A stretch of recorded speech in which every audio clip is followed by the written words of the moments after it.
Ahora sí. Ahora sí. Bien, entonces retomo brevemente una mini síntesis de lo que venía contando. La importancia de la obligatoriedad como nota que identifica el derecho cuando, por ejemplo, decimos que el derecho tiene un carácter normativo. Hay otras disciplinas que tengan un carácter normativo. Diría que la otra disciplina que tiene un carácter normativo y de la cual el derecho forma parte, y estaba ese gráfico que se les presentó el lunes, son las exigencias morales. La moralidad, lo moral o lo ético es otra de las dimensiones normativas que tienen que ver con el ser humano.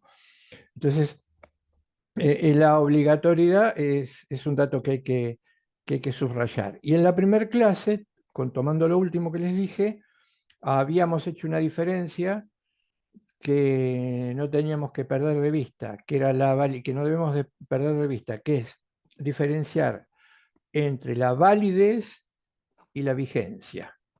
La validez tiene que ver con estos contenidos morales. La vigencia tiene que ver con la expresión en reglas o con su positivización, o lo que denominamos derecho positivo. No se olviden que no podemos identificar el derecho como propuesta con el derecho positivo, simplemente porque de hacerlo estaríamos confundiendo el contenido y la forma. La discusión sigue abierta. ¿Por qué se da esta discusión? Porque la propuesta de la lectura de dominante también insiste en esta condición de exigibilidad.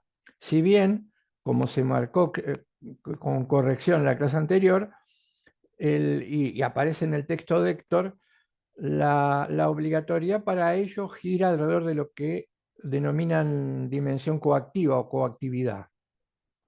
Pero no es lo mismo. Vamos a insistir después sobre esto. Coactividad no es lo mismo que obligatoriedad. Entonces, el problema se presenta o está o gira sobre esta discusión. Pero para entenderlo, tenemos que ir un paso atrás del derecho, porque el fenómeno jurídico, el derecho no es una creación humana autónoma. Voy a decir algo que me parece relevante. Si nosotros suponemos que el derecho, que el fenómeno jurídico de por sí autónomamente genera deberes y obligatoriedad, estamos equivocados. El fenómeno jurídico por sí solo no es capaz de obligar a nada, ni a nadie. Por eso la vinculación de lo jurídico con lo moral para que aparezca esta nota o esta característica de obligatorio. Insisto, un sistema jurídico que no tenga, que no pivote sobre el rasgo que le otorga obligatoriedad, no le concede obligatoriedad de ninguna manera a sus disposiciones. Después vamos a ver un pequeño esquema de cómo sería la estructura de un razonamiento lógico teniendo en cuenta esta variable, apoyándome en un autor español que es Juan Carlos Bayón. Pero por ahora quiero que vayamos tomando dimensión de esta nota. Sin lo moral, lo jurídico no podría cumplir ninguna función, no cumpliría ninguna función. ¿Por qué la discusión? ¿Y la discusión dónde empieza? Y la discusión empieza en lo ético. Necesariamente tenemos que ir para atrás para comprender bien esto, por eso ahora lo vamos a ver en el cuadro. La discusión comienza en lo ético. Tenemos que hacer varias tareas antes de hablar del derecho, cumplir varios recados antes de hablar del derecho, si queremos expresarlo bien. Primero, si lo vinculamos con lo ético, tenemos que arrancar con la eticidad o con la moralidad. ¿Y esto qué significa? ¿Qué quiere decir? Quiere decir que si yo me voy a apoyar en lo ético, en la ética o en la moralidad para hablar del fenómeno jurídico, primero tengo que demostrar la viabilidad o la realidad de lo moral. Una primera pregunta sería la siguiente, previo a cualquier explicación sobre el derecho, teoría sobre el derecho. ¿Existe algo así como lo que nosotros llamamos lo moral, lo ético? ¿Tiene realidad? ¿Por qué es importante esta discusión? Bueno, esta discusión todavía está presente, está vigente, y es la discusión que en algún momento, cuando comienza la modernidad, se plantea por primera vez. Por primera vez de una manera mucho más fuerte. No podemos olvidarnos que en la antigüedad ya había posturas escépticas. Las posturas escépticas en este terreno era la que no consideraban como válidas las referencias a exigencias morales. En la modernidad se plantea esta discusión. Aparece, por un lado, aquellas teorías que niegan la realidad o la existencia de lo moral. O en última instancia, si no la niegan, no le confieren ningún poder directivo, no le confieren legitimidad.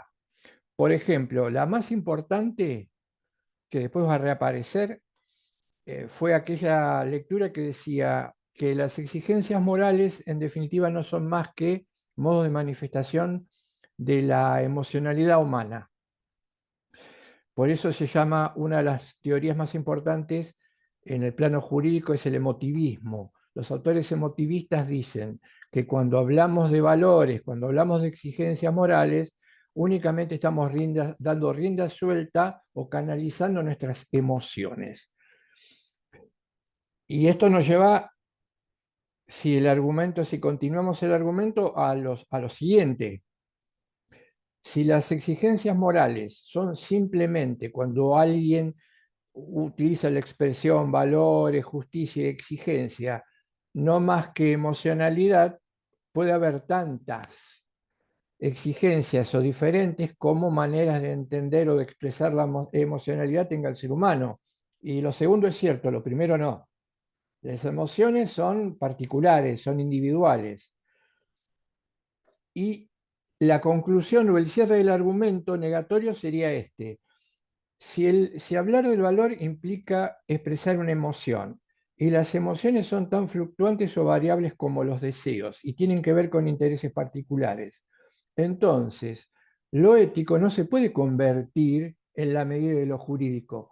¿Por qué no podría convertirse en la medida de lo jurídico? Porque intentar hacerlo, es decir, intentar defender una idea de valor que sea absoluta o objetiva sería caer en una falacia o en una irracionalidad. Estos autores consideran que entender o pretender vincular lo ético con lo jurídico y darle carácter universal como exigencia es un ejercicio irracional. Esta es, les aclaro, esta es la postura que primó y una postura que defendió hasta sus último aliento de vida, que después la vamos a ver tal vez con un poco más de detalle cuando hablemos de justicia, fue defendida por Hans Kelsen. A partir de esta lectura, el derecho se separó de lo moral y de lo ético. Sí, podemos hablar, dicen ellos, de moralidad, pero no tiene, no guarda ninguna, ni puede guardar ninguna vinculación con lo jurídico.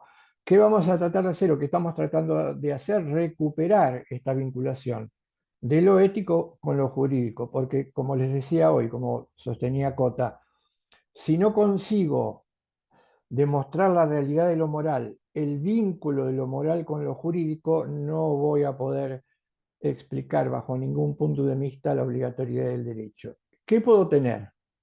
Una pregunta sería, si no podemos hacer esto, ¿qué tenemos? Lo único que podemos llegar a tener es, en grandes rasgos o en líneas generales, un sistema de disposiciones e imposiciones subórdenes que sean el resultado del arbitrio de los sujetos. Piensen esto, piensen esto. Si no existe mundo de lo moral, porque lo dejamos a un costado, ya que es pura emocionalidad, sí tiene que existir un sistema de reglas, tiene que haber derecho. Pero ¿cómo sería este derecho si no hay moralidad o no se vincula con el derecho? Es muy sencillo. ¿Qué se pone en juego? No se puede poner en juego una racionalidad emocional o emotiva, como dice Kelsen. Y entonces, ¿qué ponemos en juego para elaborar el derecho? una racionalidad instrumental. ¿Y qué es lo que mueve la racionalidad instrumental que carece de valoración? La voluntad del sujeto. Ahora, pensemos esto. Si elaborar una regla tiene que ver con mi voluntad está ligada a deseos e intereses particulares. Por lo tanto, el arbitrio va a ser la nota distintiva de un sistema de reglas que yo puedo elaborar apoyándome en mi arbitrio. ¿Cómo se puede o cómo se maquilló, cómo se podría maquillar esta idea? Tal vez esta idea se podría maquillar de la siguiente manera. Está bien, es la voluntad del que detenta el poder político el que elabora la regla. Pienso que esto tal vez esté subyacente en la postura de Kelsen en su libro que es La justicia. Y en definitiva, no sería la voluntad del que detenta el poder político. ¿Y entonces qué sería?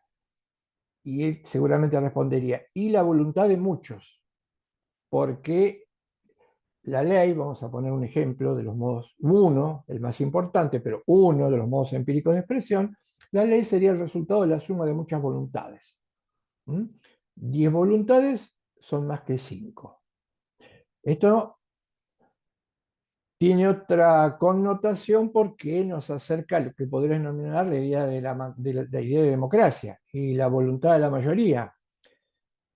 Sin embargo, sigue habiendo un déficit, por más democrático y mayoritario que pueda pensarse es este sistema. Porque si carece de valor, si carece de referencias morales, ¿cuál va a ser la voluntad que prevalezca?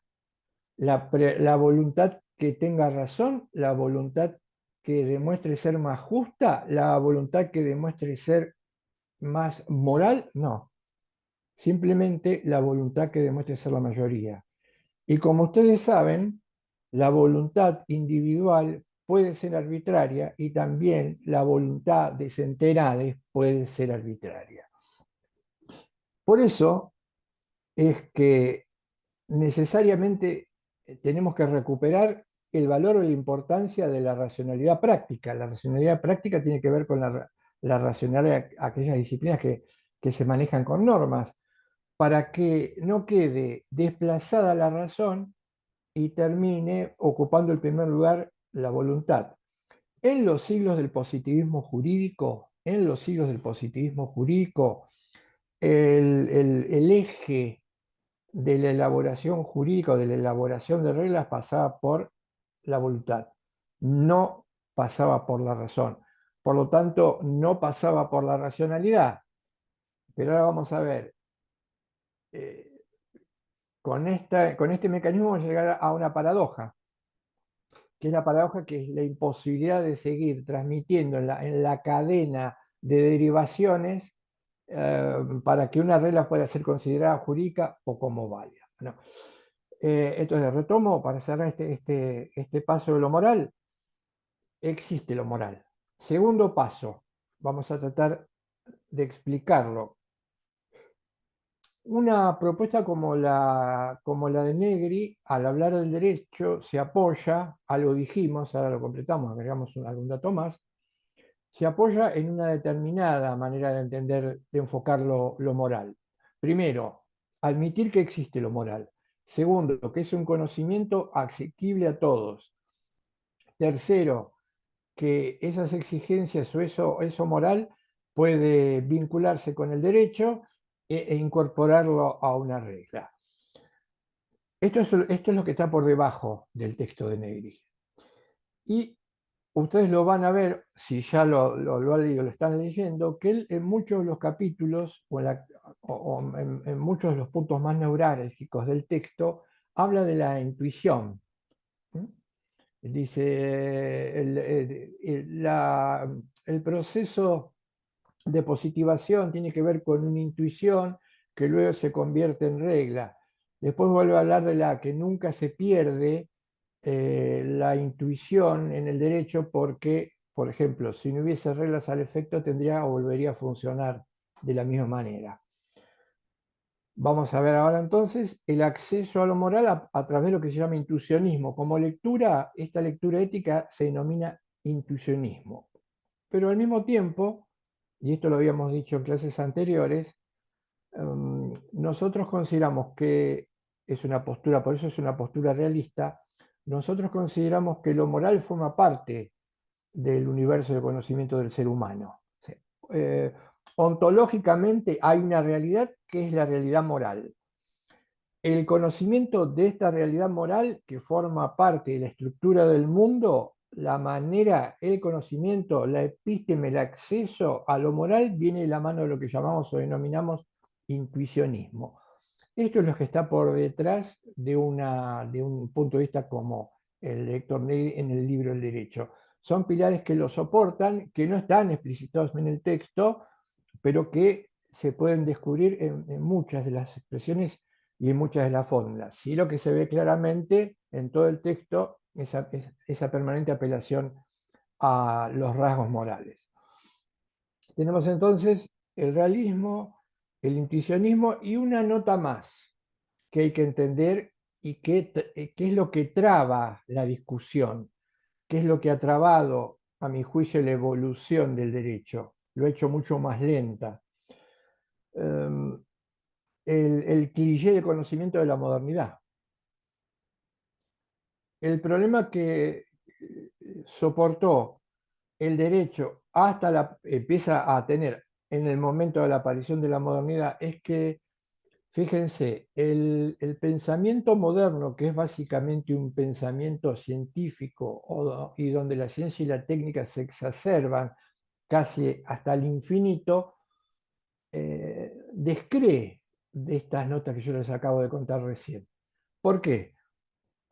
Porque el conocimiento científico nos dice, solo puede considerarse como verdadero, como real, aquello que puede ser comprobado empíricamente hablando. Es decir, la ciencia y la técnica en la modernidad concluyen que el criterio para darle verdad a cualquier explicación o teoría es el criterio de la evidencia empírica. Por lo tanto, fíjense, dicen, sigue el argumento, o el argumento hay que completarlo. ¿Cuál es el acceso a la realidad por parte de los seres humanos? A través de los sentidos. Con nuestros sentidos, fundamentalmente el sentido de la vista, pero también los otros sentidos, conocemos la realidad. Y ahí se cierra la, el acceso a lo real. Este es el gran por difundido, no por correcto. Este es el gran legado de la modernidad. Al conocimiento los seres humanos accedemos mediante el uso de nuestros sentidos, que es cierto, nos pueden engañar, pero hay métodos o caminos o metodología para evitar que a veces los sentidos nos jueguen una mala pasada. Y solo a partir de los sentidos. Por lo tanto, el gran corolario va a ser cualquier intento de fundamentar una realidad que no se atenga a la objetividad del criterio de verificación empírica es irracional. O tal realidad no existe, o tal realidad es falaz.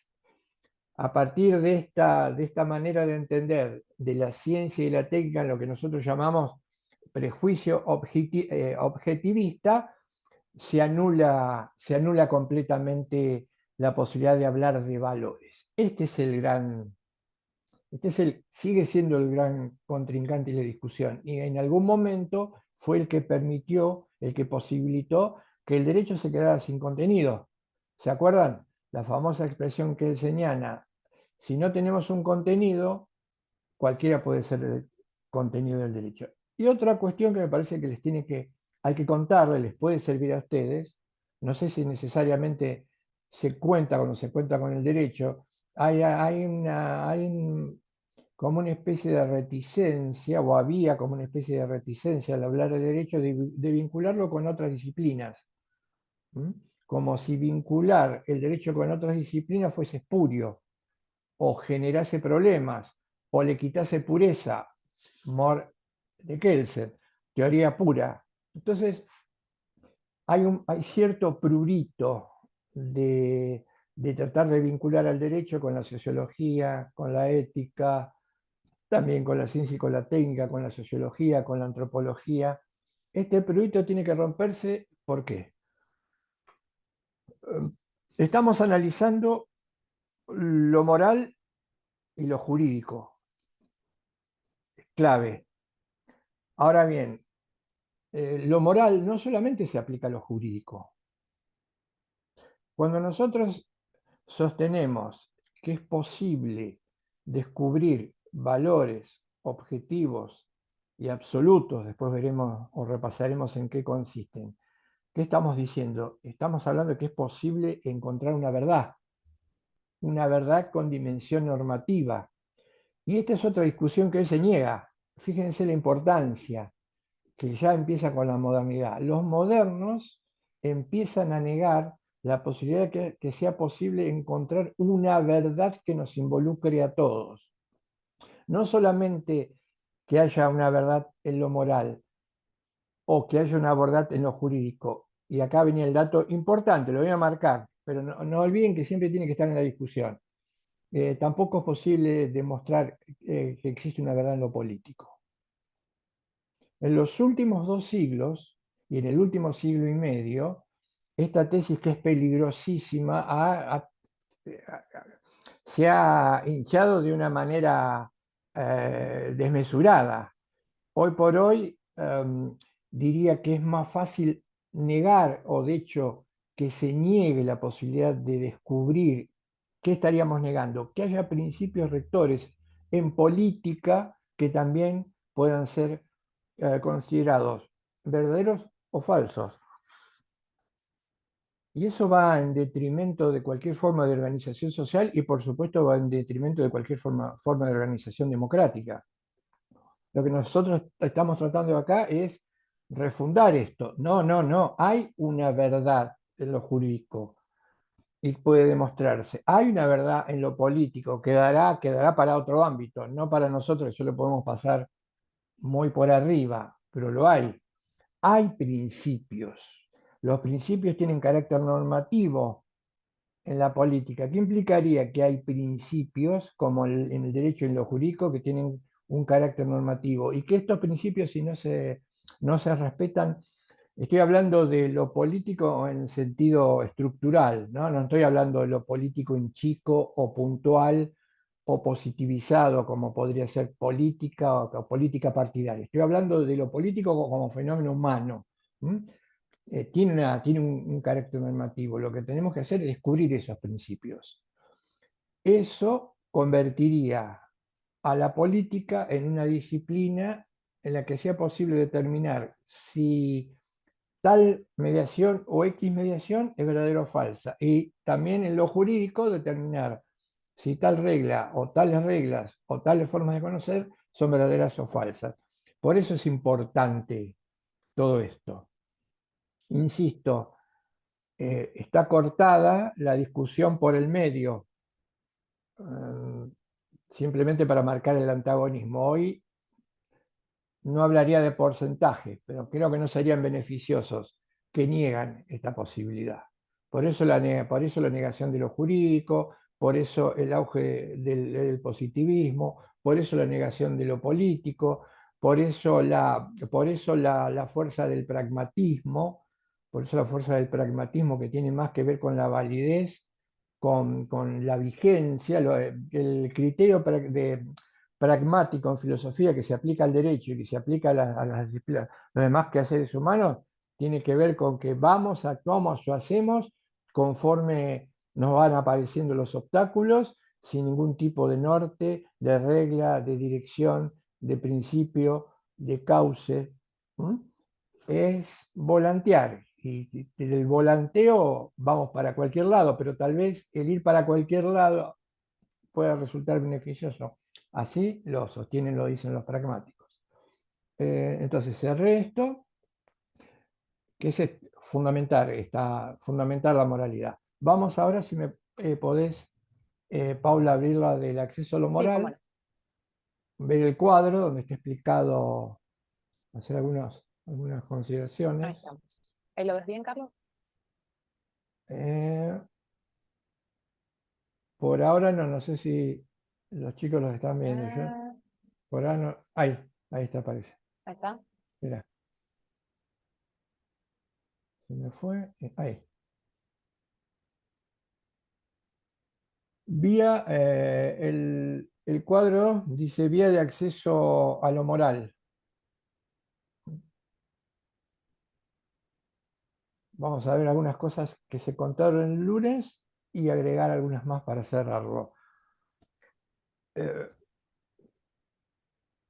qué nos decía el pensamiento traídos y luego el tamiz de la razón? Carlos, Sí, Se cortó. se cortó, ¿eh? No se escuchó nada. Es más, pensé que era yo la del problema de la conexión, pero bien. no se Entonces, escuchó. O sea, desde que puse el cuadro no se cortó ahí justo ahora, cuando empezaste a hablar. Así que ahora me escuchan. ahora perfecto. Bien, entonces retomo la Sí, idea. sí. Eh, ¿Qué es la intuición? Ustedes ven en el cuadro que abajo dice modos de acceso a lo moral. Intuición, una flecha hacia la derecha, percepción, hacia abajo dice sentido moral. Sería, la intuición no es el sentido de la vista, no es el sentido del tacto, no es el sentido del olfato, sino es el sentido moral, otro sentido importantísimo. Por eso abajo dice captar o ver entrecomillado, ¿no? Captamos o vemos. Donde dice percepción, intuimos un principio. Ahora vamos a dar ejemplos, o algún ejemplo. Y fíjense, esto es importante. La flecha que dice percepción, no hay inferencia inmediata o espontánea. Esto es importante porque el conocimiento intuitivo no tiene escalas. El conocimiento intuitivo, los clásicos lo llamaban la llama, como una especie de llama o ráfaga, ¿no? Percibimos algo y no hay en el medio, usando la razón, nosotros elaboramos qué es lo que estamos entendiendo, si estamos, qué es lo que estamos viendo o intuyendo, si lo estamos comprendiendo bien. No, no hay nada de esto en el medio. Hay directamente intuición, intuición de qué? Intuición de que algo es correcto o incorrecto, justo o injusto, bueno o malo. Después va a venir, después va a intervenir la racionalidad o la razón. ¿Cuándo va a intervenir? En el caso del derecho va a intervenir cuando esa intuición, esa intelección de lo moral se tenga que trasladar a palabras, a conceptos. ¿Por qué? Porque esas palabras o conceptos van a formar parte de lo que Negri en el texto llama reglas o posición de derecho. Lo intuitivo no hay mediación alguna. Se percibe, impacta, los, los sentimos, pero los sentimos moralmente, no a nivel de sentidos. Eh, ¿Esto quiere decir que no está en juego la vista? No, por supuesto, no se podría decir que no está en juego la vista, pero no es a partir de la vista que nosotros nos damos cuenta que una situación puede ser buena o mala, moralmente hablando. Nosotros vemos hechos, vemos situaciones, y estos hechos o situaciones, si no tuviéramos este sentido moral, no nos dirían nada. Simplemente veríamos movimiento, veríamos, como en el ejemplo que se dio el lunes, dos personas que se vinculan entre sí.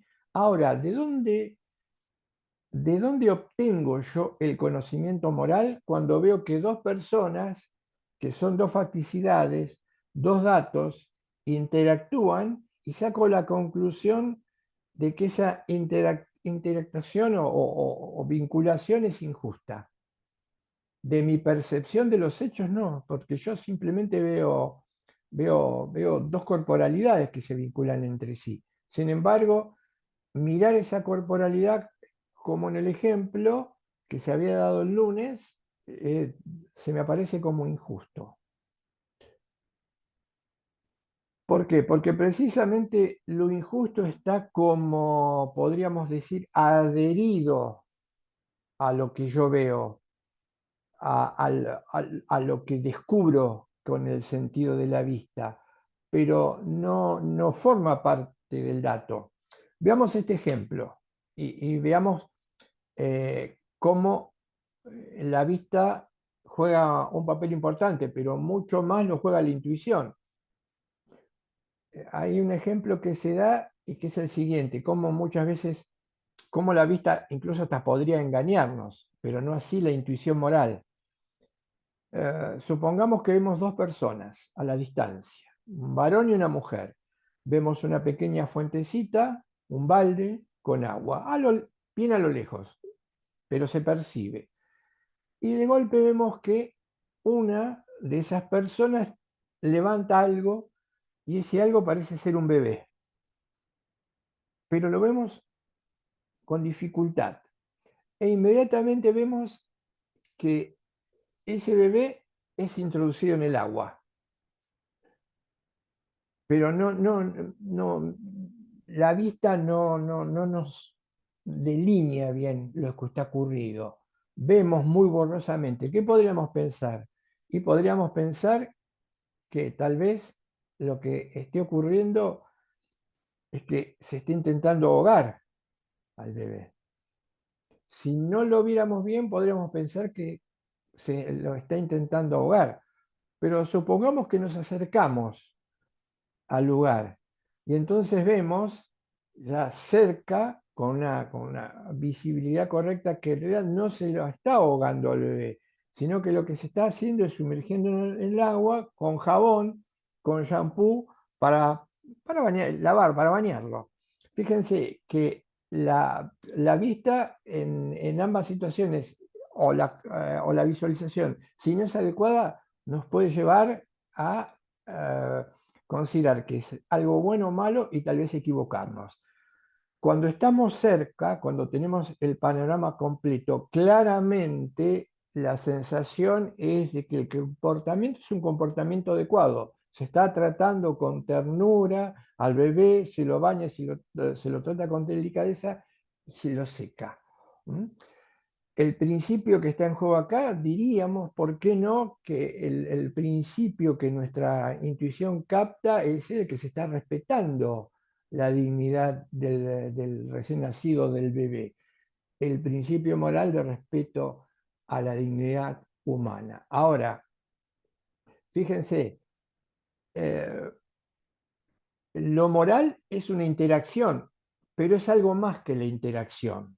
Lo moral está presente en esa interacción, pero no es el hecho físico simplemente, es algo que sobrevuela al hecho físico y que mi intuición me está indicando que es bueno o malo. Fíjense, abajo nosotros nos podríamos preguntar, entonces, ¿hay, hay moral, hay moralidad, hay hechos morales? Sí, hay hechos morales.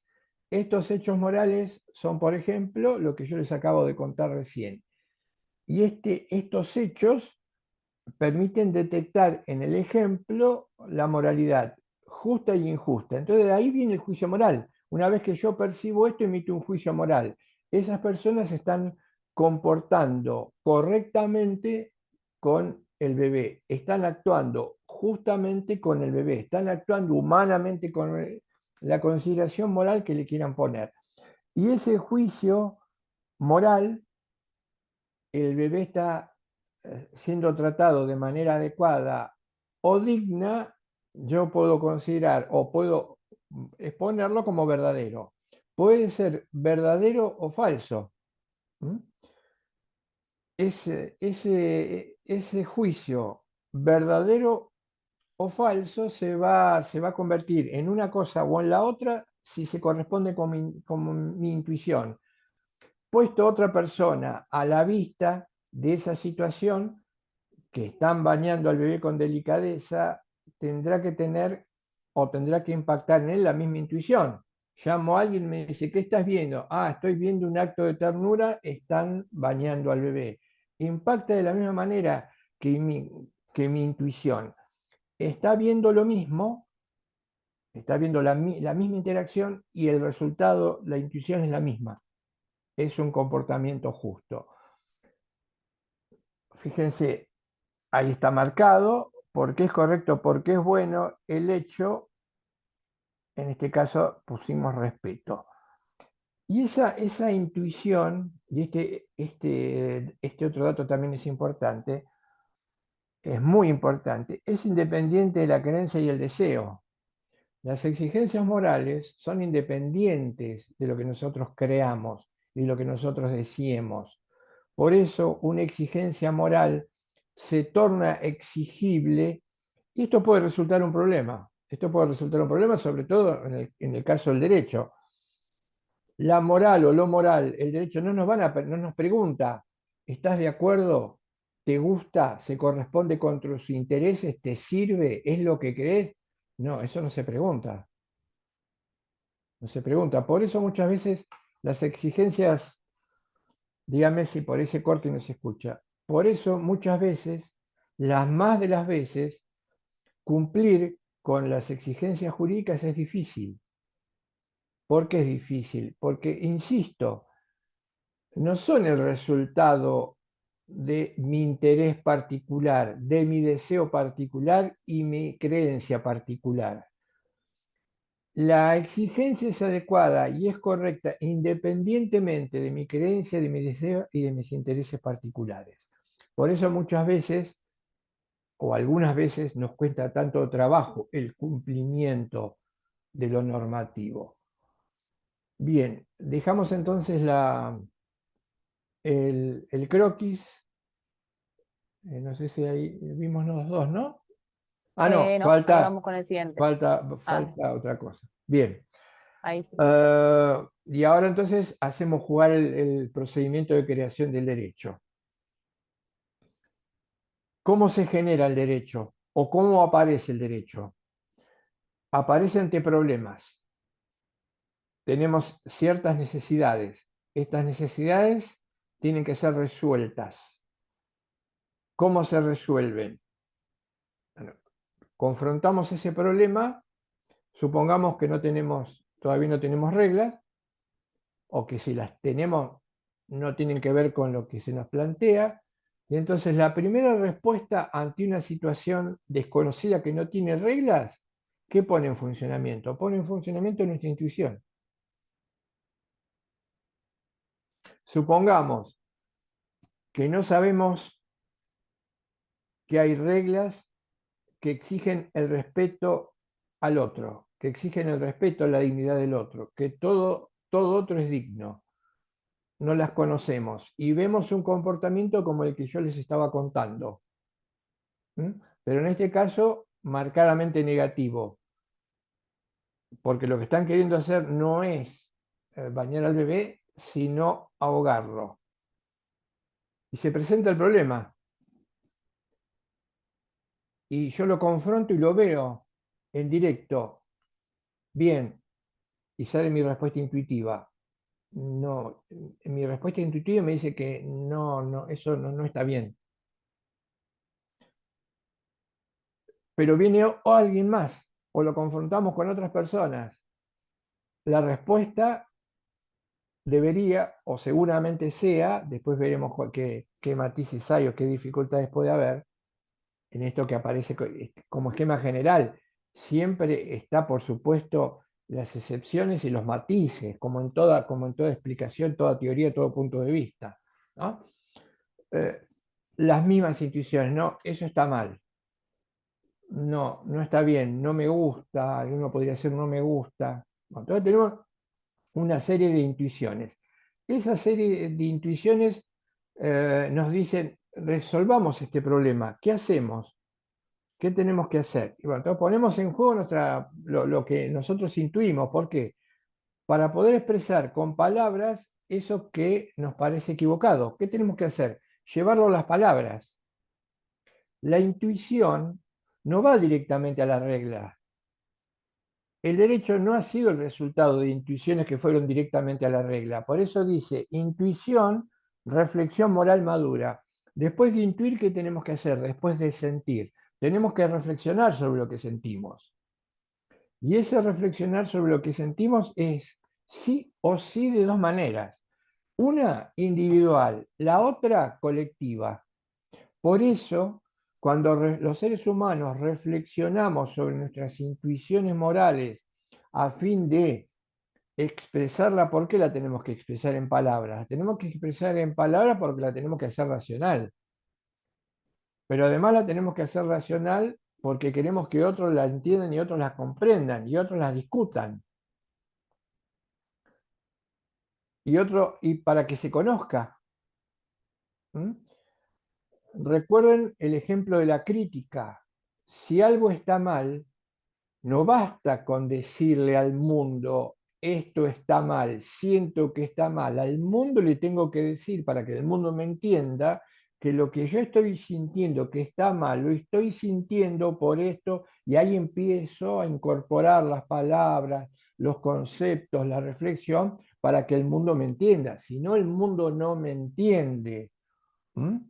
Y si el mundo no me entiende, probablemente no haga nada para que esa situación se modifique. Siempre lo vemos porque es más claro desde el ángulo de la negativa. Y entonces, ¿en qué va a quedar eso que es negativo? Se va a mantener porque el decir que siento que hay algo está mal y no lo transcribo en palabras que puedan ser entendidas por otro, tiene una muy corta y casi diría insustancial vida. Reflexionamos, pero entonces puede ocurrir lo que dice abajo, y es probable que se produzca el desacuerdo. ¿Qué implica un desacuerdo en punto de intuiciones morales? Ojo, un desacuerdo en punto de intuiciones morales es algo que haya factores que generen una distorsión, no significa que alguien que ve que se baña a un bebé diga que es bueno y alguien que lo ve y que se lo está bañando diga que es malo, o lo contrario, que alguien que ve que se ahoga a un bebé diga que es bueno. Si esto ocurre, hay otro problema, pero no es que falla la intuición. La intuición, que es una especie de normativa que está presente en nuestra estructura humana, ineludiblemente nos va a llevar en ese ejemplo, como en otros, a considerarlo como negativo. ¿Y entonces qué hacemos? ¿Cuál sería el último paso previo al derecho? Discutimos la intuición, la ponemos en juego, le damos forma, la conceptualizamos hasta que quede el resultado final. Ese resultado final en términos jurídicos podrá ser una regla. Aclaro que que el desacuerdo moral que es posible y a veces en una sociedad como la nuestra del siglo XXI, multicultural, eh, en donde la tolerancia tal vez no juegue el papel que tenga que jugar, es probable que los desacuerdos morales sean a veces más grandes que los acuerdos. Y también es probable que el desacuerdo no se pueda cerrar, por lo menos momentáneamente. Esto no es malo, esto no es preocupante, esto es posible, al contrario, es estimulante, pero um, nos deja, nos deja cierto sabor amargo, porque en definitiva, si hay un desacuerdo moral muy profundo en ciertas cuestiones, ¿cómo lo resolvemos? Y diríamos que tal vez podríamos resolverlo con el peso del mejor argumento, pero nosotros podemos discutir éticamente, como lo hacemos, algo durante muchísimo tiempo y seguir discutiéndolo. En algún momento nos podremos poner de acuerdo, tal vez sí. En algún momento hay acuerdos morales que llevaron mucho tiempo y muchos años, sí. Pero con lo jurídico no podemos hacer esto. Una regla no se puede discutir eternamente. Si tenemos un inconveniente y tenemos que elaborar una regla, la discusión y el desacuerdo, si no racionalmente no se terminan, le tenemos que poner un punto final. Ya saben ustedes cuál es el punto final que se le pone cuando se elabora una regla y es probable que no haya un acuerdo profundo, que es el voto o el peso de la mayoría. Esto no implica, claro, yo les diría, seguramente ustedes también puedan intuir el ejemplo, yo les diría que una regla que se discute mucho, que se discute con argumentos de peso morales, pero que no logra cerrarse, a veces por las limitaciones propias de nuestra condición humana, o tal vez no se haya cerrado hoy, tal vez se pueda cerrar mañana. No olviden que muchas discusiones morales que dieron lugar hoy a reglas, en algún momento ni siquiera se discutían, ni siquiera es posible discutir, porque lo que se hacía era esto y no se podía hacer la otra cosa. O sea que hubo un avance. Eh, Voy a esto, probablemente después tenga muchas dificultades para cumplirse en la práctica. Quiero decir, especificando un poco más, si discutimos 5 meses y la regla fue el resultado de una votación, vamos a hacerlo en sentido figurado, que terminó convalidando algo por 10 votos contra 950 votos, va a generar muchos problemas después al momento, y de hecho lo generan, al momento de tener que convertirse no solamente en regla, sino luego tener que cumplirse. Pero esto es parte, no es que esté mal, sino que es posible, es parte de nuestra finitud y puede ser resuelto. Dice, lo que no vamos a poder percibir con el ojo físico, el intuicionismo lo captará con el ojo de la... Tengo borrado y no lo veo. Espera a ver si lo puedo bajar. Lo captará con De la ya que la, intuición, ahí Carlos. está, ya que la bondad o la justicia, ahí está lo que yo les contaba hoy. La bondad o la justicia no pueden ser detectadas empíricamente por su carácter metafísico. ¿Mm? Si podemos jugar con esto en un sentido inverso, tenemos el argumento de la modernidad, el argumento del emotivismo, el argumento del positivismo, y un argumento hoy en día todavía fuerte. Fíjense, no hay bondad o justicia si es que no se pueden detectar empíricamente. Eso diría el emotivismo o un escepticismo radical. ¿Por qué? Porque lo que yo puedo detectar empíricamente, diría la ciencia y la técnica, sobre todo la moderna, siglo XIX y siglo XX, tiene que ser corroborada de manera empírica.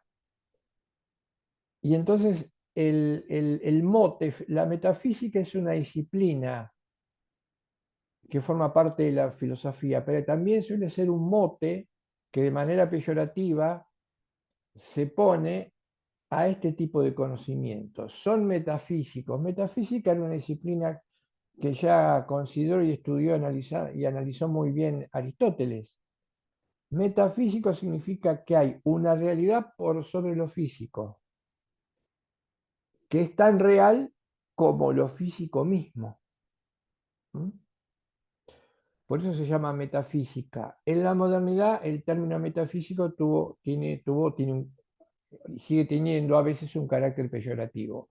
Pero es cierto, si no tuviéramos esta intuición, si estuviéramos privados de esta capacidad de intuir, no podríamos valorar, no podríamos considerar nada como libre o responsable, nada como valioso, como ético, como justo. Un mundo, si fuera real, que un mundo es un mundo en el que solo juega con la verdad absoluta la ciencia y aquello que puede ser descripto, no sería un mundo humano, porque por sobre lo que es posible detectar empíricamente, aparece lo que nosotros podemos intuir. Un abrazo entre dos personas en un mundo como el que supuestamente supone o presupone la ciencia llevada a su forma más crónica, no sería más que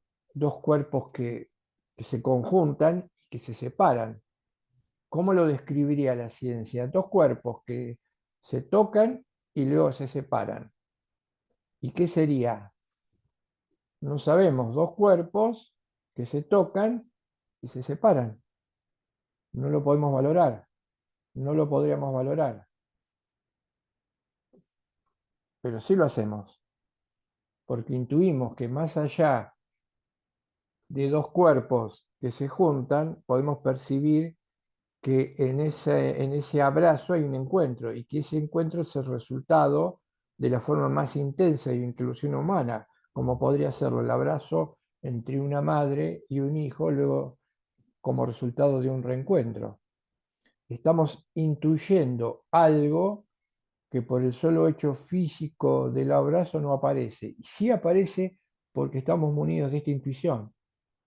Los seres humanos estamos munidos de esta capacidad de intuir, que la ciencia negaba y muchas veces sigue negando. ¿Mm? Tenemos abajo teoría objetivista, los valores son objetivos, nos confrontan y nos obligan. Abajo nos proporcionan guías para la acción y para la justificación de dichas acciones. Me voy a quedar con esta frase, porque la voy a llevar para completar la idea de obligatoriedad en parte y del derecho.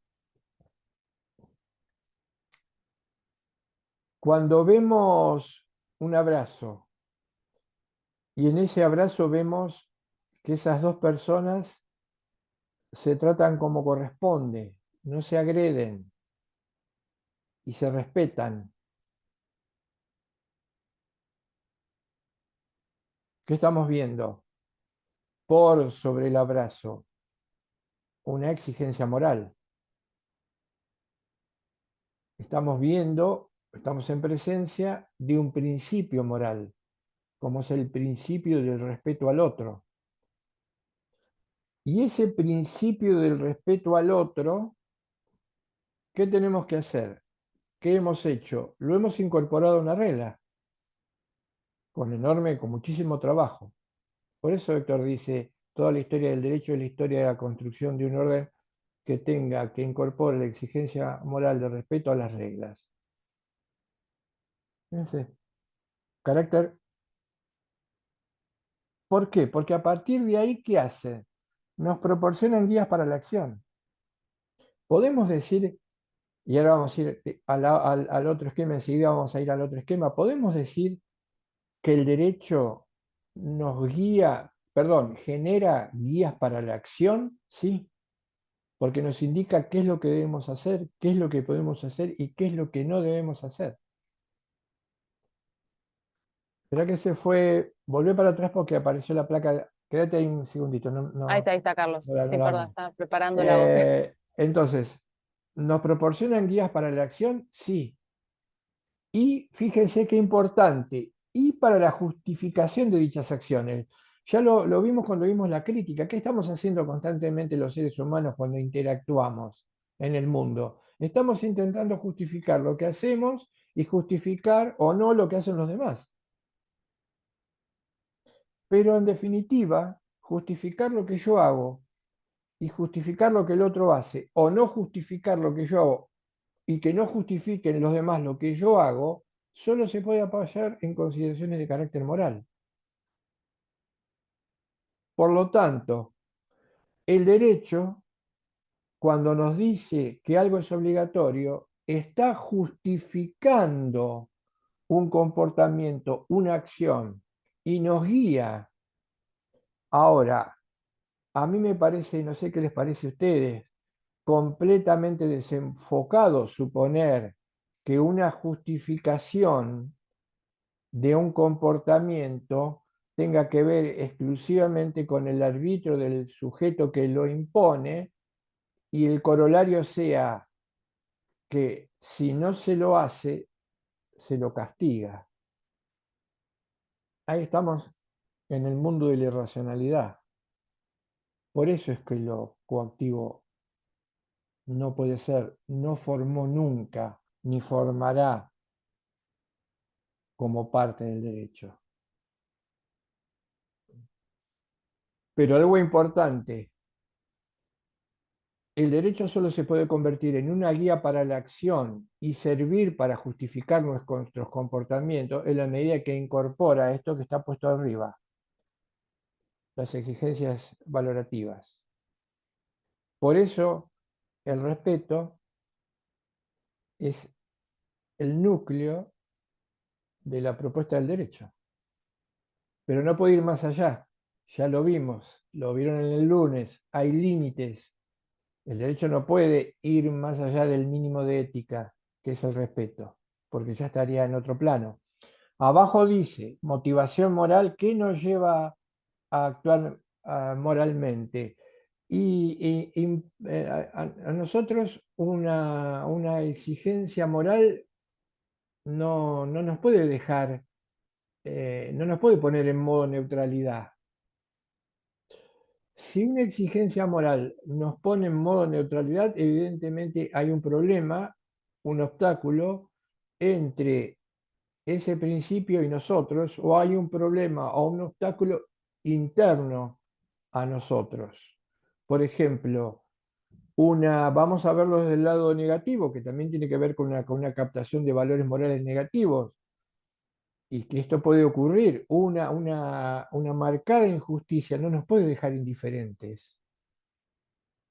Si nuestra capacidad, nuestra intuición no está embotada quiere decir está dormida, y nuestra capacidad moral, ¿por qué puede estar dormida o adormecida? Y una manera de dormir o adormecer la capacidad moral de una comunidad es bombardear constantemente, sin ningún tipo de análisis, ni de referencia, ni de reflexión, con hechos que en principio son negativos.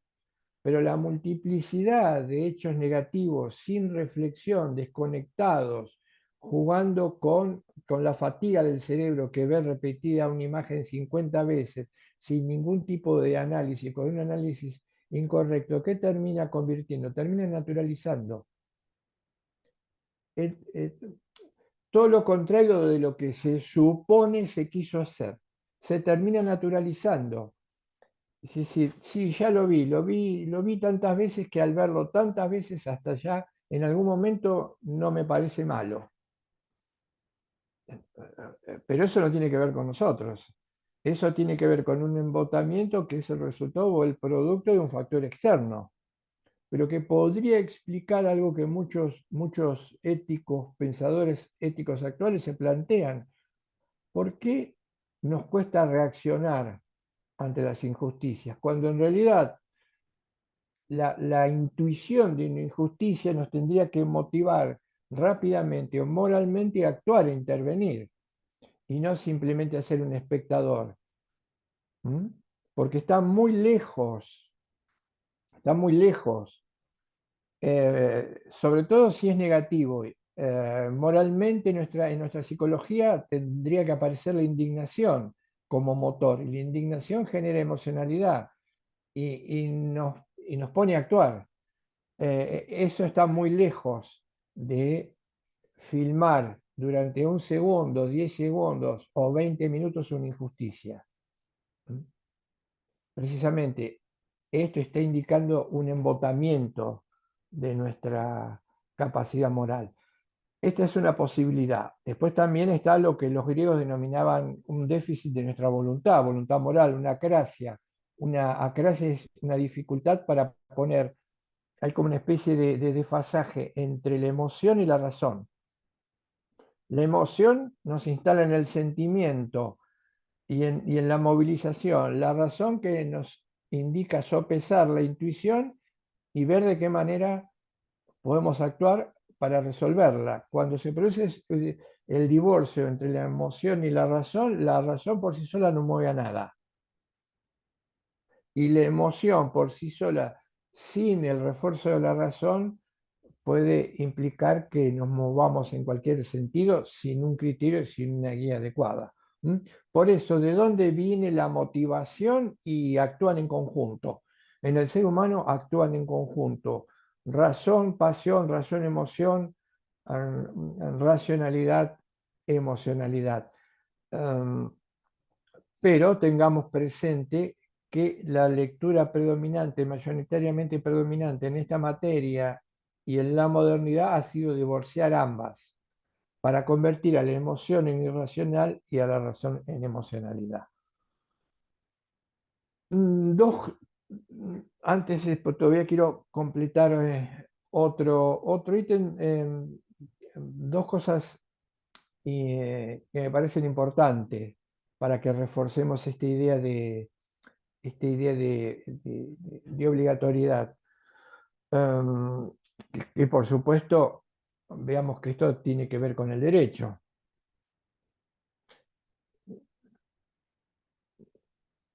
Hay etimológicamente, yo lo voy a señalar por ahora. Después cuando veamos por qué se confunde el derecho y el poder, avanzaremos un poco más. Pero dos notitas básicas. Si hablamos de obligatoriedad, hablamos de obligación. Si hablamos de coactividad, hablamos de lo que Negri llama en el texto, seguramente ya lo han leído, la coactividad es la falsa obligatoriedad del poder. Esto es importantísimo porque nos tiene confundidos. Lo repito, hablamos de obligatoriedad y hablamos de coactividad. Dice Héctor, la coactividad no tiene nada que ver con la obligatoriedad, es la falsa obligatoriedad del poder. Esta falsa obligatoriedad del poder, en la que se apoyan todas las teorías formalizantes, las que predominaron, por ejemplo, el positivismo, con toda a partir de Kelsen y todo su séquito, identifican algo que dice Cota, etimológicamente no pueden compararse entre sí. ¿Para qué sirve la etimología? La etimología nos sirve, dicen sobre todo los filólogos, los encargados de estudiar de analizar la lengua, la etimología nos sirve para descubrir el verdadero sentido y significado de una palabra, sobre todo cuando tenemos dudas del alcance de esa expresión. Los seres humanos estamos dotados de lenguaje, pero este estar dotados del lenguaje conlleva o trae consigo una dificultad. ¿Cuál es esta dificultad? Y que el lenguaje natural adolece de profundas ambigüedades. ¿Mm? Um, ¿Qué significa esto? Que por ejemplo, muchas palabras o algunas palabras o la misma o un término puede referir a diferentes situaciones. Esto es lo que se llama ambigüedad y el problema que no se puede resolver. Y el problema de la vaguedad, porque a veces alguna expresión nos dice muchísimo y entonces no sabemos a qué refiere concretamente y otras veces prácticamente no nos dice nada, con lo cual también nos pone en un problema para interpretar el sentido del significado de la expresión. Entonces, ambigüedad y vaguedad son problemas del lenguaje natural, que se traslada a todo lo que hacemos cuando usamos el lenguaje. E insisto, lo dicen los filólogos, y es cierto, no hay manera de eliminar la ambigüedad y la vaguedad en el lenguaje natural. Entonces, por esto nos tenemos que ayudar con la etimología. Conclusión, para apurar la nota. Cota dice, obligación e imposición tienen una etimología totalmente distinta o diferente. Imposición, etimológicamente, ¿qué significa? Porque imposición lo ligamos con coacción, con coactividad, ¿no? Imposición es como decir blanco, imposición es como decir negro. Esto ya lo tenemos que incorporar en nuestro bagaje conceptual e intelectual. Imposición, ¿cómo la define? No poder dejar de hacer aquello que se nos impone hasta tanto cese nuestra impotencia. Repito el concepto que de imposición etimológicamente nos, nos da cota. No poder dejar de hacer aquello que se nos impone hasta tanto cese nuestra impotencia. Un ejemplo simple y fácil. Si alguien me amenaza con un arma de fuego, por de pronto está coartando mi libertad, por de pronto me está amenazando, me está intimidando, por de pronto pone en juego mi vida, por lo tanto no tengo opciones, no soy libre, soy impotente y no puedo no dejar de hacer, excepción podría poner en juego mi vida intentando otra cosa y probablemente la pierda, no puedo no dejar de hacer aquello que se me exige con un arma de fuego, por ejemplo, entregar el reloj. Hasta tanto cese mi impotencia. ¿Cuándo cesaría mi impotencia? Que llegue la policía y el ladrón escape, o que yo descubra, un poco más difícil, pero posible, que el arma no está cargada o que el arma es de juguete. En ese caso, entonces ya cesaría mi impotencia y por supuesto no haría, librado de libertad y responsabilidad, lo que el asaltante me exige. Eso es imposición. Remarcar dos cosas que marca Héctor en el texto. Somos seres libres, somos seres responsables. Ya lo vimos con la crítica. Cuanto más libres somos, más responsables nos hacemos. Las exigencias morales ponen en juego nuestra libertad y nuestra responsabilidad. Yo diría, todas estas capacidades,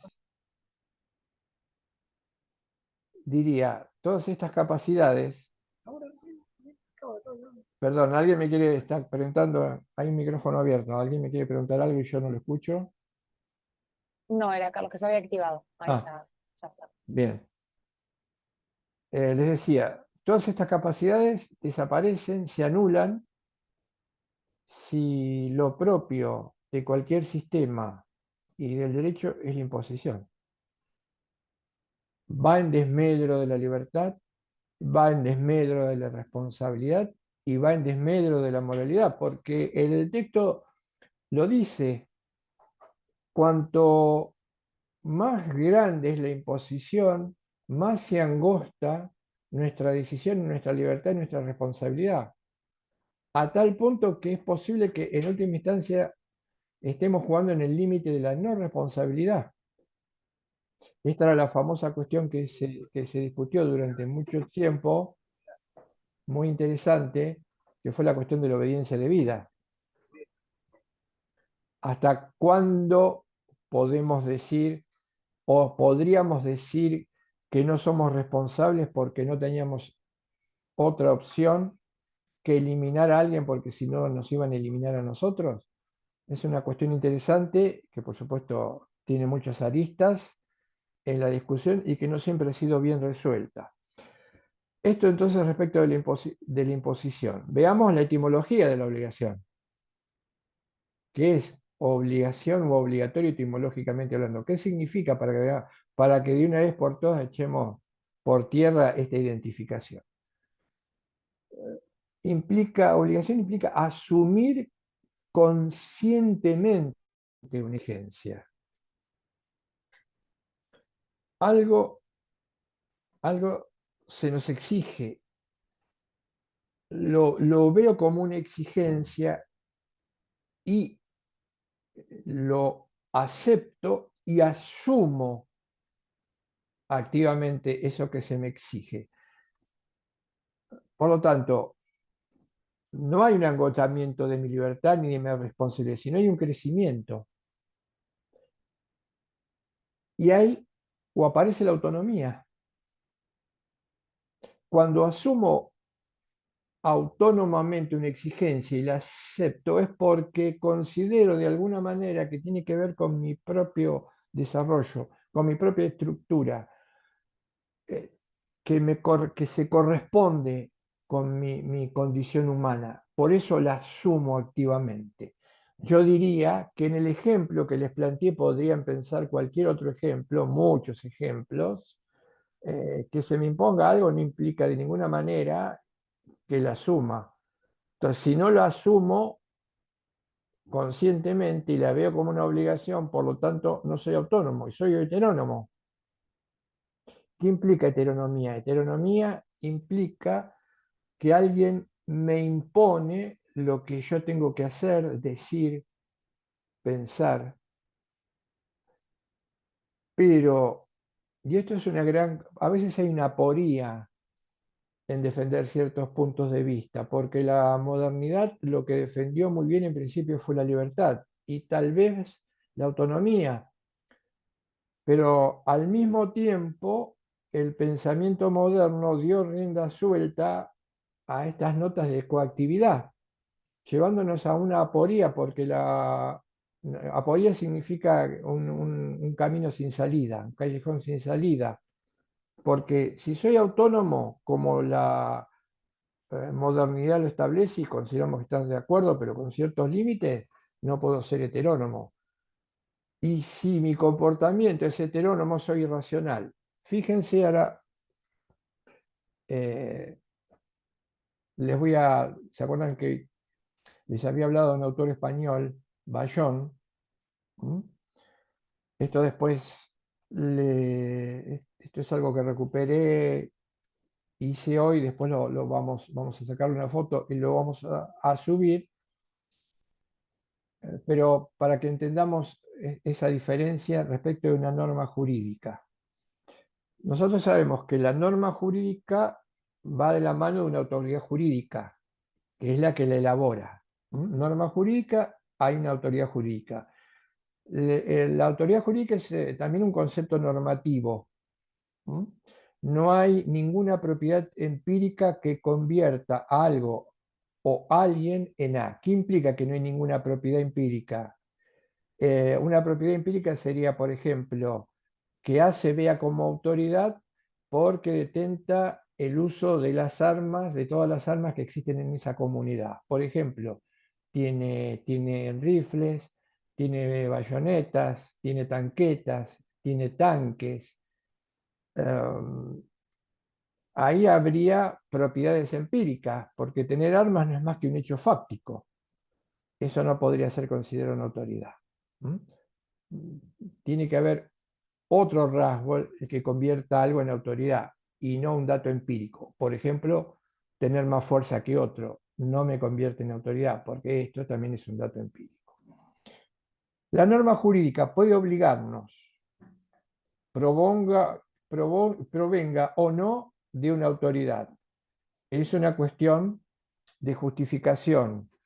Nosotros sabemos que hay, por ejemplo, o podría haber exigencias que todavía no están convertidas en reglas y sin embargo podrían obligarnos porque no es necesario que una exigencia moral se convierta en regla para que nos obligue. Podría no existir y no existir como regla y exigirnos igual. O podría estar justificada. Por ejemplo, una regla que tenga contenido moral. Bayón se pregunta, ¿cuál es la naturaleza de las reglas? Y va a describir lo que él llama una estructura del razonamiento práctico de la gente. ¿Cómo razonamos? Vamos a ponerlo en limpio, ¿cómo razonamos nosotros? Ante una norma jurídica. Y él dice, este sería el esquema. Número 1, se debe hacer lo que prescriba la autoridad A. Piénsenlo en su vida cotidiana.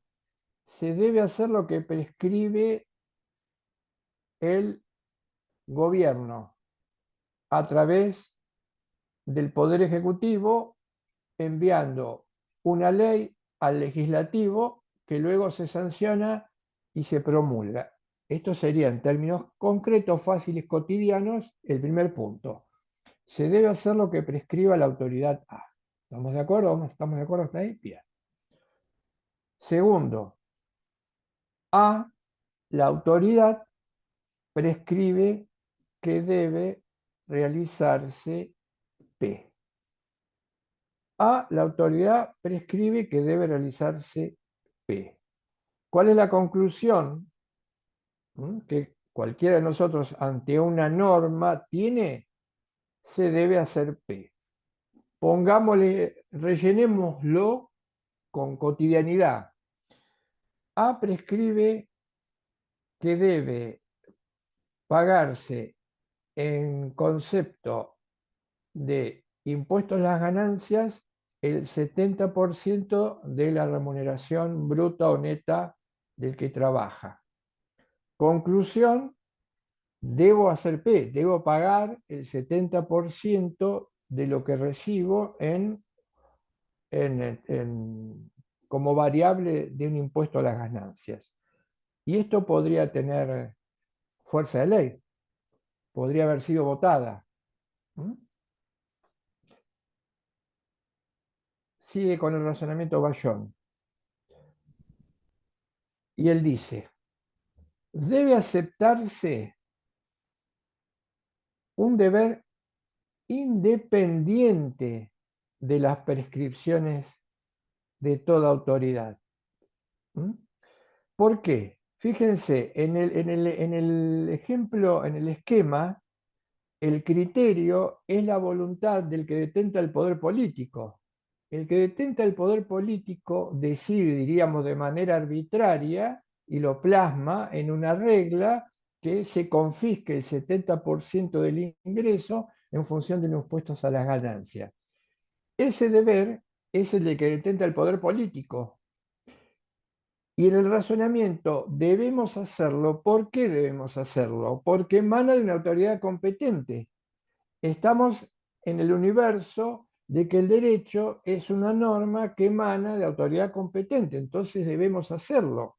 Pero insisto, el deber, como lo marca Bayón, en este caso tiene que ver nada más que con el arbitrio del que detenta el poder político que logra imponer su voluntad.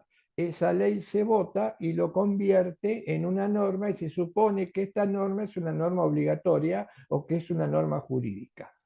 En este ejemplo, que puede ser inventado o no, hay muchísimos ejemplos que se pueden traer a colación y que ustedes podrían traer a colación, o cuestiones que podrían discutirse. Pero lo más interesante viene acá. Él dice, debe aceptarse un deber independiente de las prescripciones de toda autoridad. Se rompe la cadena infinita. ¿Por qué? Porque al estilo que él señala, yo podría decir, no, pero eso no sé si está bien.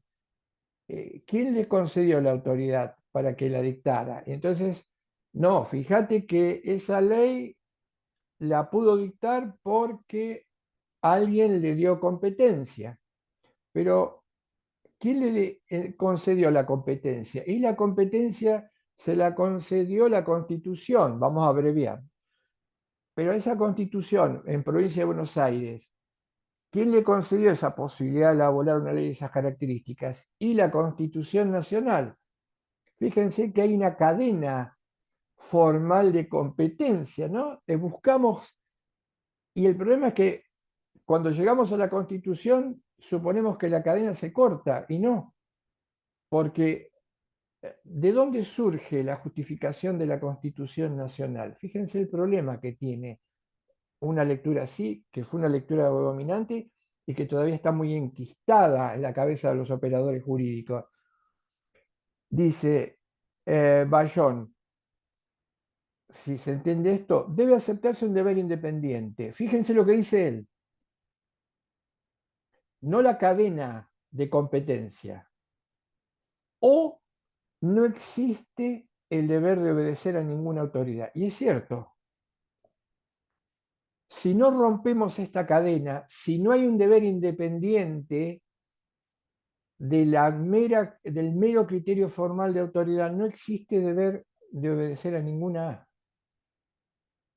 porque no está justificada, porque la obligatoriedad se justifica y porque acá no hay un criterio moral. Claramente sería hasta, salvo en un estado en un estado de ficción o en una dictadura, marcadamente violatorio o inconstitucional el 70% del ingreso, o menos. ¿Mm? No existe el deber de obedecer en ninguna gana. La pregunta, dice Bayón, cierra el argumento, la pregunta es una que tiene que ver con la autoridad del derecho para hacer ciertas cosas. Y la respuesta debe evitar la circularidad de explicar la autoridad con base en el derecho. Otro autor, Hart, dice, remarca que decir que cierta norma es parte de un sistema jurídico no suministra una respuesta concluyente a la cuestión de si existe un deber. Estos dos autores, Hart es un filósofo del derecho también contemporáneo de los más importantes, pero nos están llevando al mismo lugar. Remarco lo último. La pregunta es una que tiene que ver con la autoridad del derecho. Para saber si una regla es jurídica, tengo que preguntarme sobre la autoridad del derecho, no sobre la legitimidad de la autoridad política, porque esto siempre me va a conducir a un razonamiento vicioso o a una circularidad infinita que, fíjense, cuando yo estudiaba derecho, cuando a mí me explicaban estas cuestiones, no en este sentido, sino en otro, ¿dónde se terminaba el argumento? ¿Qué era lo último que me enseñaban a mí? Que no había que seguir preguntando más y que supuestamente la cadena la tenía que cortar en la Constitución al llegar a la Constitución Nacional.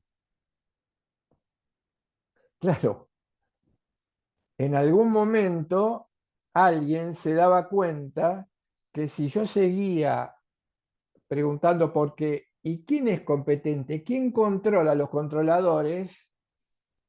Iba a caer en un callejón sin salida. Para evitar a quien se le estaba explicando algo, caer en ese callejón sin salida, que diría yo se intuía, tal vez no se conocía, lo que se decía era el razonamiento tenemos que terminarlo acá, en la Constitución Nacional. Alguno o alguien, tal vez más arriesgado, recurría a lo que recurría a Kelsen, porque Kelsen decía, en última instancia tenemos que suponer, eh, miren, Kelsen nos diría, quédense tranquilos con esto, supongan que existe una norma hipotética fundamental, que es una abstracción, es algo que Kelsen sabía que tenía que ser pensado, una norma hipotética fundamental que dice que hay que obedecer al primer constituyente, pero Kelsen está haciendo metafísica. ¿Dónde está esa norma hipotética? Ya la expresión hipotética fundamental es el producto de mi imaginación. Tengo que hacer como si, la famosa filosofía del como si, de un autor alemán, ¿no? Contemporáneo a Kelsen. ¿Cómo? Tengo que hacer como si existiera una norma, porque claro, si la norma hipotética fundamental no existe, de hecho no existe, y no se puede validar, todo lo otro se cae. Habría que, por supuesto, animarse. Hay dos opciones. Animarse, porque dice Bayón, obedecer esto implica caer en la más crasa irracionalidad, en la pérdida de autonomía y en la heteronomía. No existe el deber de obedecer a ninguna. Claro, dice Bayón, probablemente eh, pueda ser difícil ver a una sociedad que con derecho no obedece ninguna regla que no supere este ítem. Pero, por otro lado, el hecho de remarcar que no es jurídica y que es cierto, no, no nos exige ese cumplimiento, es una imposición. ¿Mm? Eh, Esto era entonces lo que me parece, me parecía lo más importante de remarcar y completar con lo que se había, porque en definitiva la cuestión gira por ahí. La cuestión nace y muere ahí. La autoridad del derecho, que no tiene que ver con la autoridad normativa, el carácter jurídico de una disposición se justifica en función de su contenido. Se me ocurre esto. Si soy consciente, después lo vamos a ver con el tema del Estado de Derecho, si soy consciente, si soy consciente que solo tengo como argumento para justificar entrecomilladamente una disposición que no es una norma jurídica, pero sí es una norma dictada por un órgano competente, ¿a qué tendría que apelar para generar la obediencia eh, a la coacción?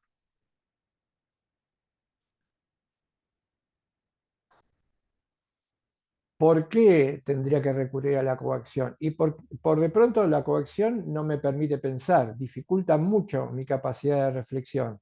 Si alguien me amenaza con un revólver, mi capacidad de reflexionar prácticamente se elimina. Si hay una coacción o una presión de otro tipo, como podría ser el castigo, aparece el temor. Mi posibilidad de responder, si no tengo tiempo de reflexionar. Con eso se cuenta. Y esto fue un problema en el Estado de Derecho, yo simplemente lo puntualizo. Fue un problema en el Estado de Derecho. ¿Por qué? Porque el Estado siguió manejando muchas prerrogativas que tenía antes de conjuntarse con el derecho. Y el Estado, antes de juntarse con el derecho, siempre fue imposición pura, sanción pura, muerte, tortura. Remontémonos a los antecedentes que quieran. Siempre sus disposiciones, porque eran arbitrarias, eran el producto de la voluntad y no de la racionalidad, tenían que estar acompañadas de sanción. Y ese es un defecto que el sistema o el Estado de Derecho actual todavía conserva.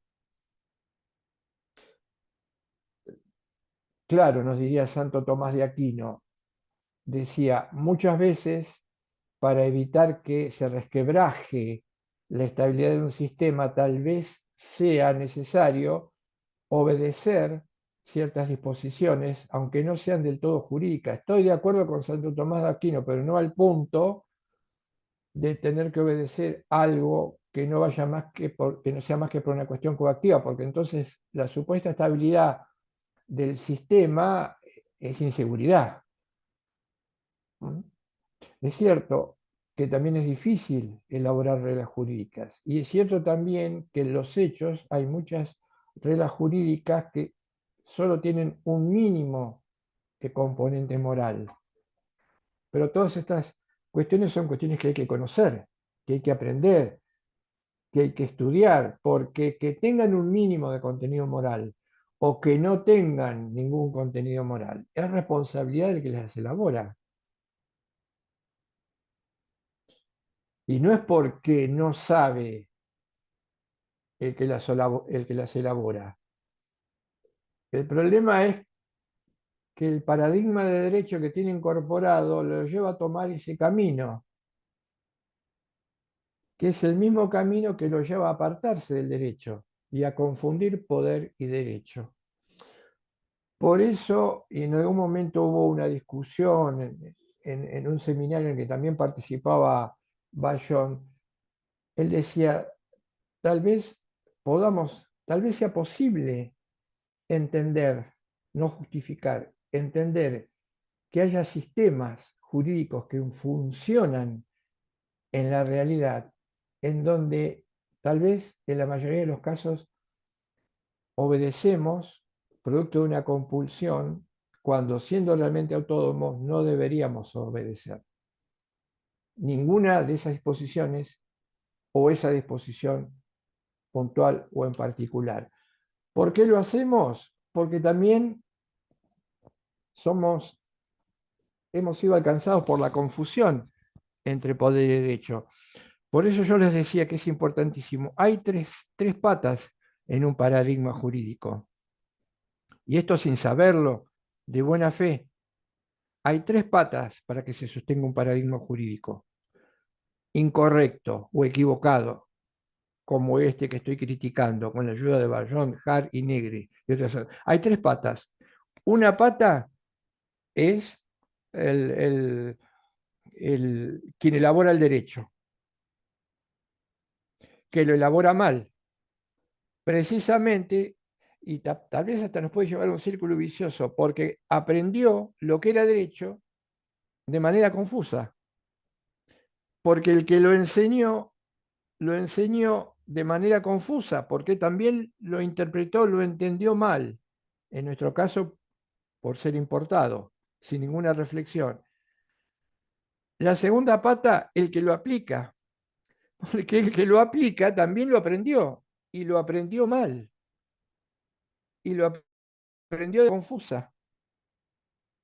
Y la última pata, la más débil, es el ciudadano, que es el que tiene que cumplir esa exigencia, pero que en definitiva la termina obedeciendo, desconociendo esta cuestión de justificación, de obligatoriedad e imposición. Entonces, esas tres patas que nosotros estamos discutiendo ahora, se discute hace tiempo, se cuestionan eh, y hacen tambalear el paradigma. Todavía nos falta que ese paradigma pueda generar cambios definitivos en la estructura del sistema. Porque mucho de esto de que cuestionan estos autores tan inminentes, todavía sigue siendo real en los hechos. Y el problema no es que nosotros tengamos que acomodarnos a los hechos, no, los hechos deberían acomodarse a nosotros. Es que es una cuestión distinta o diferente. Me queda unos... Igual sobre este tema, tal vez volvamos un poco más al hablar de la confusión entre poder y derecho, pero espero que, sobre todo en este último análisis, haya quedado más claro con Bayona. Me animaría a hacer una recopilación, una recopilación. Qué nos dice este autor español? A ver, repasemos esto que nos dice el autor español para que lo podamos fijar y lo entendamos. Él dice, un ciudadano ante el derecho, ante la ley, ¿qué piensa? ¿Cómo interactúa? ¿Cómo razona cuando se le dice tenés que obedecer la ley? ¿Qué aparece en nuestra cabeza? ¿Mm? Aparece en nuestra cabeza. Tenemos que cumplir con lo que dice la ley. ¿Por qué tenemos que cumplir con lo que dice la ley? Esto es lo que nos transmiten. Porque lo que establece la ley lo dictó una autoridad que prescribió una norma, y esta autoridad es una autoridad con competencia. Entonces, se nos dice, esto lo podría hacer un ciudadano común y alguien que estudió derecho, está aprendiendo derecho, que debemos hacer aquello que la autoridad establece por ser competente como norma. Y en consecuencia, ¿qué hacemos? La obedecemos.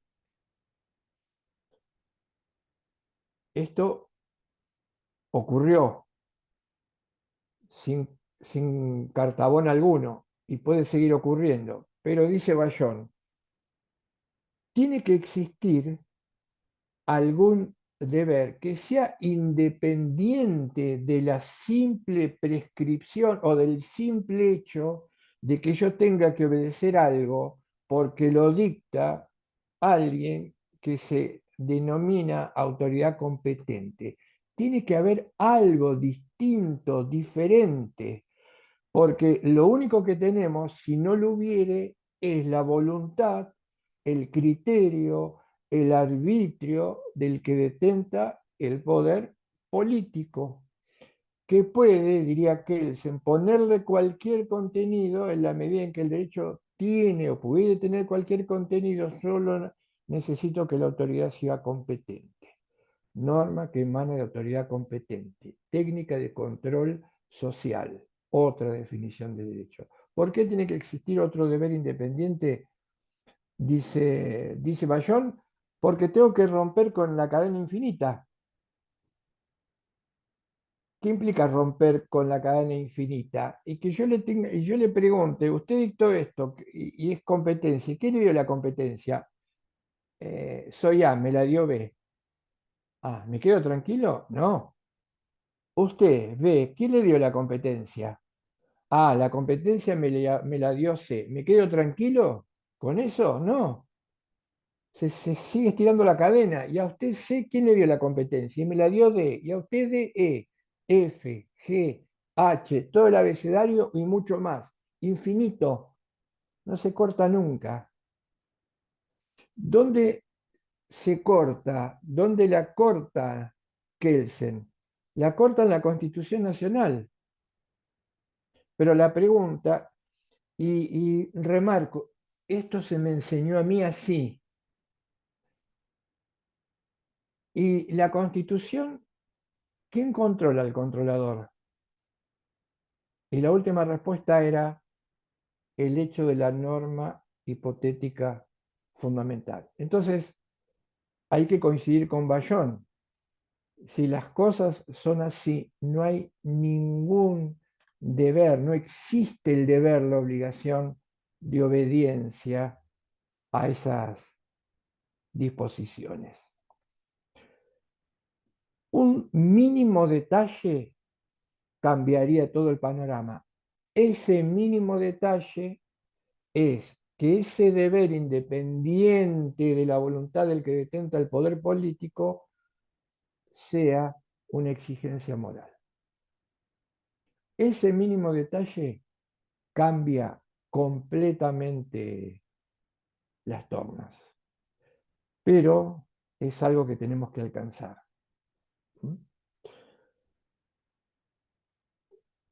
Un último comentario. En la clase que viene ya vamos a hablar, probablemente empecemos a hablar de la confusión de poder y derecho, entonces tengamos que volver sobre paz y seguridad, sobre el carácter utópico, sobre la dimensión utópica del derecho, que es una característica, está en la guía, está al final, pero es una característica, y tal vez con obligatoriedad o con la obligatoriedad sea la más importante. Utópico, dice Héctor, es un término que tiene diferentes acepciones en el idioma español, en el idioma castellano, perdón. La acepción más común de utópico es sin lugar, algo irrealizable. Por ejemplo, la utopía de Platón y de Tomás Moro, o el topos Uranus, el lugar que no tiene lugar, algo que solo puede ser imaginado. Pero hay otra excepción,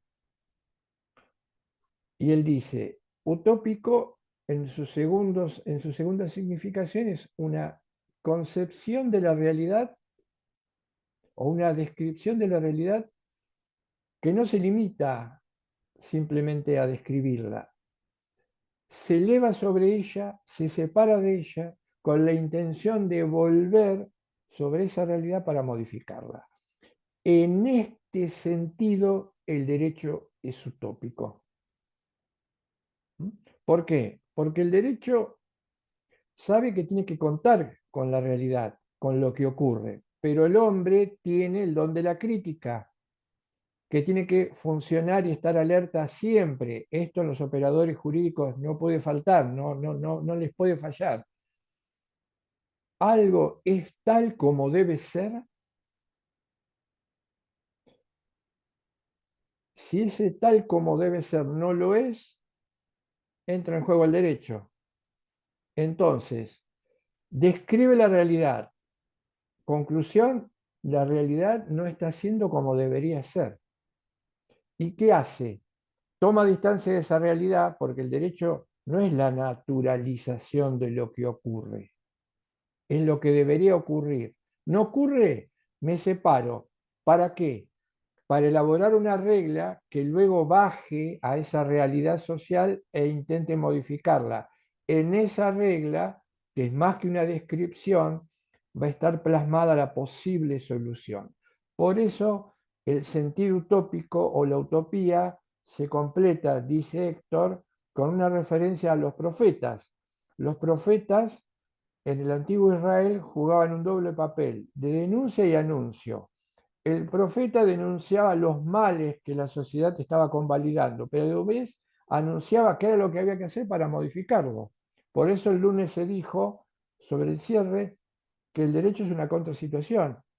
Y muy bien, el derecho es una contrasituación, porque el derecho no solo denuncia lo que no es como debe ser, o debería denunciar lo que es como no debe ser, pero además dice cómo. Y es esta frase, la incorporé porque me parece como toda frase, como toda construcción en pocas palabras este, plena, dice, es un anhelo de conducta real que tiende a romper los lazos con la situación existente. Esta es la frase que usa Héctor, y acá voy cerrando. Anhelo de conducta real que tiende a romper lazos con la situación existente. Dicho de una manera más simple, no con tanta elegancia y si se quiere con profundidad, pero tal vez yendo al punto, yo diría un anhelo de algo posible, que los seres humanos nos respetemos es posible, porque de hecho nos respetamos, porque no estamos pretendiendo poder volar. Si pretendiéramos poder volar, digo naturalmente hablando, esto sí que sería ilusorio. No, el anhelo del derecho es un anhelo de conducta real, posible, que es la del respeto. ¿Para romper qué? Para romper los lazos con una situación existente, donde lamentablemente el eje no es el respeto, sino el eje es el poder y la violencia. Hay que romper los lazos con esa situación existente. Una posible o una probable ayuda, aunque no agota todas las soluciones, venga de la mano del derecho. Insisto, anhelo de conducta real. ¿Por qué el derecho es tan cuestionado? ¿Por qué se lo confunde? ¿Por qué genera alta crisis, como dice un autor, hasta de neurosis en las teorías formalizantes? Porque el derecho simplemente pone en blanco y negro aquellas situaciones que se le ofrecen al hombre, al común, que no tiene que ver con criterios de moralidad, de respeto, sino de poder y violencia. Por eso él dice, y cierro con esto, no hay nada que le genere más, si se quiere, histeria al poder cuando el derecho lo muestra como es. Pone en blanco y negro lo que es poder y violencia y lo confronta con el respeto. Yo diría que no hay nada más que enoje o violente a alguien, que es cuando se le muestra que está ubicado en el sector o en la zona del poder y la violencia. Lo que genera es una reacción violenta. Bien, entonces, cerramos, podemos sacar la placa,